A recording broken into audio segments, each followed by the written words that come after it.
All right, y'all. So today we're going to be talking about the big three upgrade, right? This is something that is thrown around in the audio community, I want to say quite loosely. So I'm going to try to simplify the whole big three upgrade so that you guys can understand what it is, why you may or may not need to do it, and how to go about doing it. Basically, what you're doing is you're adding more support for your stock electrical system.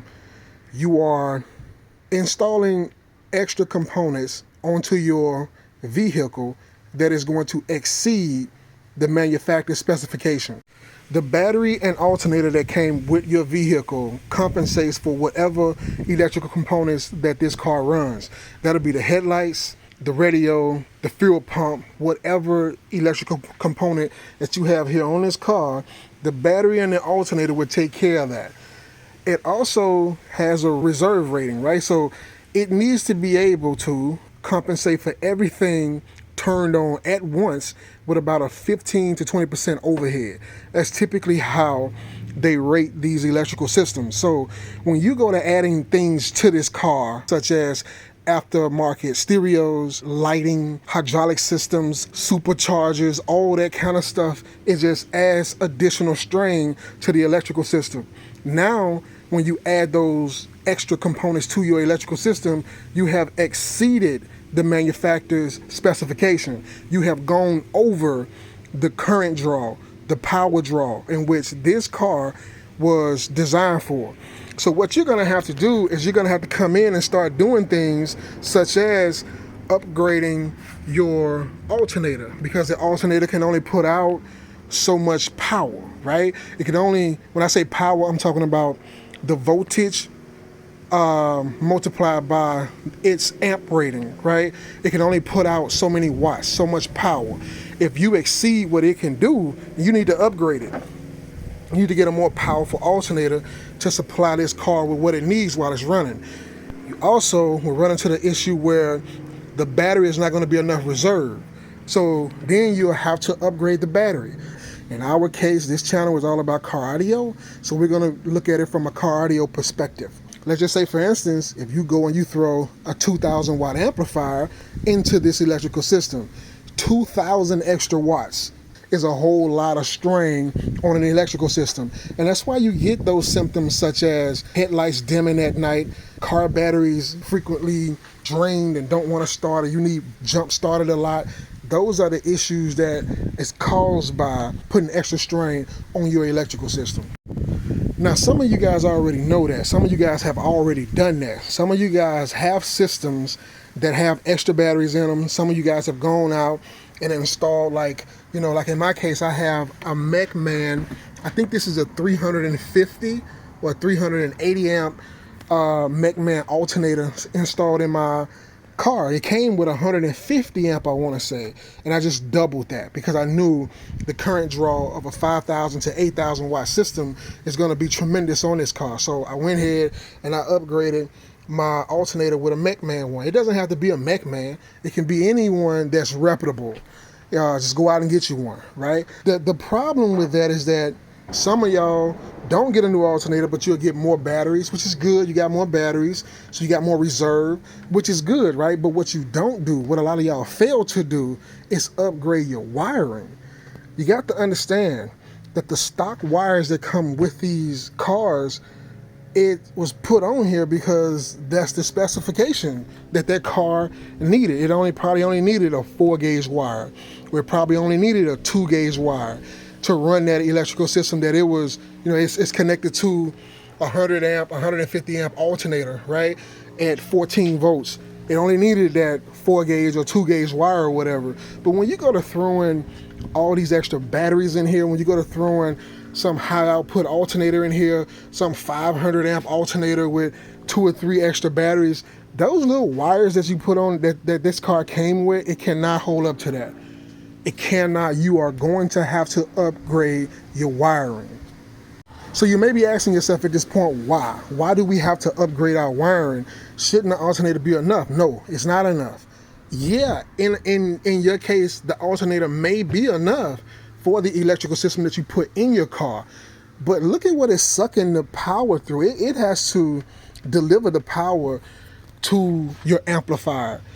And it has to do that sucking through these little thin straws that came with the car. In my case, I completely removed, I think it came with a 2-gauge wire.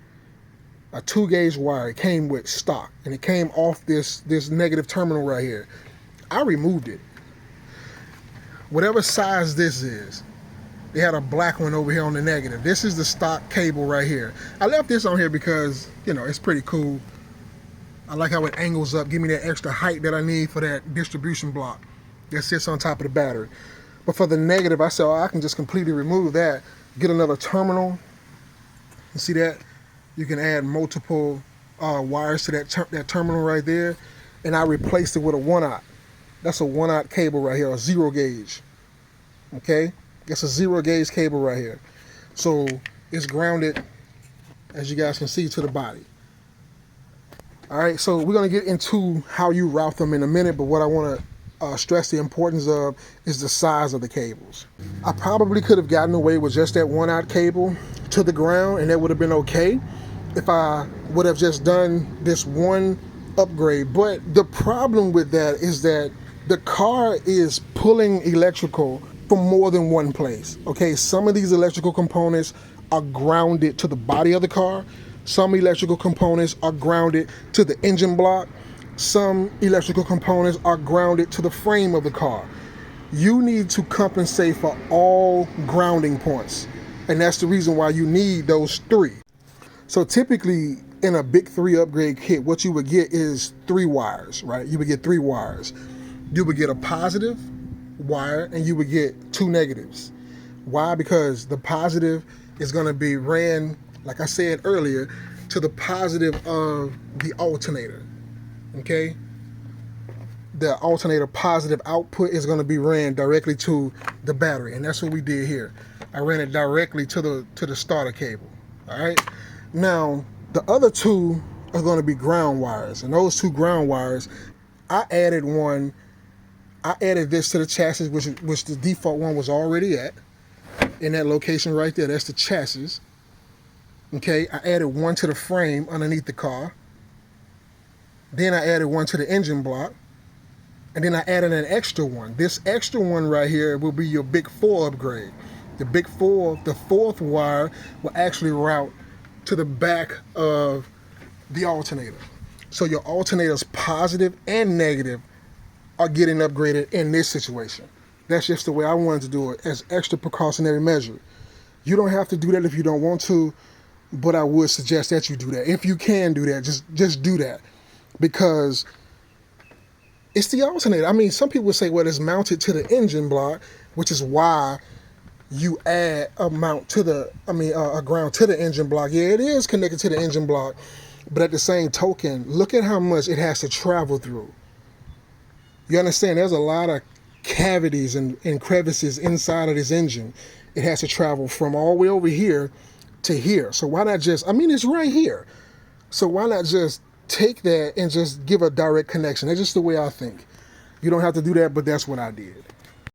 And if you guys are wondering what this wire here is, this wire here actually leads to the rear of the car where the amplifier is at. I'm sorry. It actually leads to the rear of the car where the other battery bank is located at. So it's fused up here before when it first comes out of the battery, it's fused. Then it runs through the firewall to the rear of the vehicle where it's fused again before going onto the battery. Then it comes out of the battery where it's fused again before going into the amplifier. So proper fusing wire is very, very, very, very key and essential to your big 3 upgrade. Don't just do under the hood and walk away. Do it all and do it correct. Thanks for visiting the channel to help you simplify car IDO. It's the Budget Basehead, and I'm out.